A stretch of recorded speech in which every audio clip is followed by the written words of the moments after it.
Em várias cidades do mundo, durante a pandemia, governos locais, mas também estaduais e governos nacionais adotaram muitas medidas para proteger o direito à moradia, imaginando, claro, que poder ter uma casa para poder ficar se protegendo era absolutamente essencial, é quase o mantra, né, dos cuidados durante a pandemia. Infelizmente, não foi esse caso aqui entre nós no Brasil. Muito pelo contrário,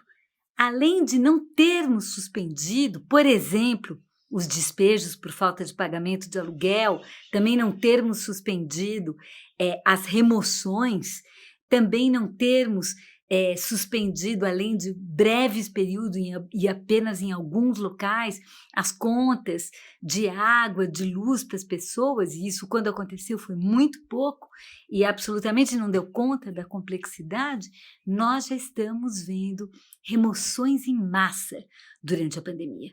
Isso, digamos, não é um acaso. Isso tem a ver com o lugar que a moradia ocupa dentro das políticas públicas, dentro da agenda pública brasileira e a forma histórica com que a moradia foi tratada, que foi basicamente vir em si, ou seja, a história da construção da moradia popular no nosso país é a história da autoprodução, da autoconstrução da moradia pelas próprias pessoas e também da autoconstrução dos bairros progressivamente, na medida em que tudo isso acontece também em áreas que não foram previamente urbanizadas. Bem, é exatamente isso que a gente foi vendo também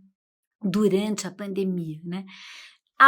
Iniciativas de auto-organização das comunidades, e a gente assistiu isso em favelas, em ocupações, tanto ocupações de terrenos como ocupações de prédio, a auto-organização da própria comunidade para se cuidar, garantindo segurança alimentar para quem não tinha, garantindo cuidado e isolamento para quem não tinha condições de se isolar e de se cuidar, trabalhando de forma solidária e coletiva, uma questão que sem um approach, uma abordagem solidária e coletiva, é muito difícil de se pensar como é possível superar. Acho que daí a gente tira uma lição muito importante para as políticas públicas, para as políticas habitacionais e para as políticas urbanas. Não é possível se tratar uma política, como foi o caso das políticas sanitárias, com uma consigna, fique em casa, sem levar em consideração a enorme diversidade de situações. É absolutamente necessário se territorializar as políticas. Se isso vale durante a pandemia, para que as estratégias de cuidado possam ser absolutamente conformes às situações concretas de cada um, isso também vale para as demais políticas. Mas não é isso que acontece. As políticas, além de serem completamente classe média-ocêntrica, que é um fique em casa para quem pode ficar em casa e tem condições de ficar em casa, teletrabalho, home office, condições de isolamento,